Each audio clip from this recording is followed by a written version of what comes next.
ஈஸியாக ப்ரைடல் வேணி மாலை கட்டுற மெத்தடில் எப்படி கட்டலான்னு பார்க்கலாமாங்க. இதுக்கு நார்மல் த்ரெட்டை ஒரு 5-6 லைன் வர மாதிரி எடுத்துக்கலாம். அதை எடுத்துகிட்டு கட் பண்ணிவிட்டு ஒரு சிங்கிள் லைனை பூ கட்டுற மெத்தடில் கட்டி அந்த கார்னர் இருக்கிற மாதிரி விட்டுடலாம். அதுக்கப்புறம் கொஞ்சோண்டு ஃப்ளார்ஸை எடுத்துக்கிட்டு நம்ம நார்மலாக பூ தொடுக்கிற மாதிரி கொஞ்சம் தொடுத்து டைட் பண்ணிக்கலாம். பட் இதில் என்ன மெயின்னா, அந்த 2 விரல் இருக்குது பார்த்திங்களா, கட்டை விரலும் ஆள்காட்டி விரலை மட்டும்தான் நம்ம யூஸ் பண்ண போகிறோம்.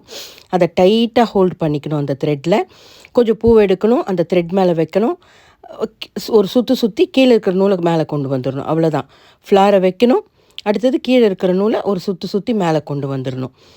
இதே ரிப்பீட் ப்ராசஸ் பண்ண வேண்டியது தான். இதில் என்னென்னா, நம்ம இந்த ஃப்ளாரில் கட்டும்போது கொஞ்சம் கஷ்டமாக தெரியும். ஃபஸ்ட்டு கட்ட ஆரம்பிக்கிறவங்க மல்லிப்பூலையோ இல்லை சம்பங்கிலையோ ட்ரை பண்ணி பாருங்கள்.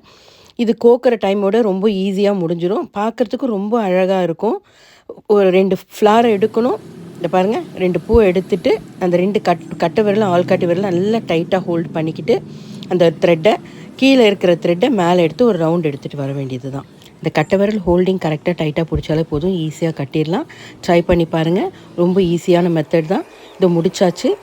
ஒரு ப்ரைடல் வேணி ரொம்ப ஈஸியாக ரெடி ஆயிடுச்சு. பிடிச்சிருந்தா ட்ரை பண்ணுங்கள், லைக் பண்ணுங்கள், subscribe for such interesting videos.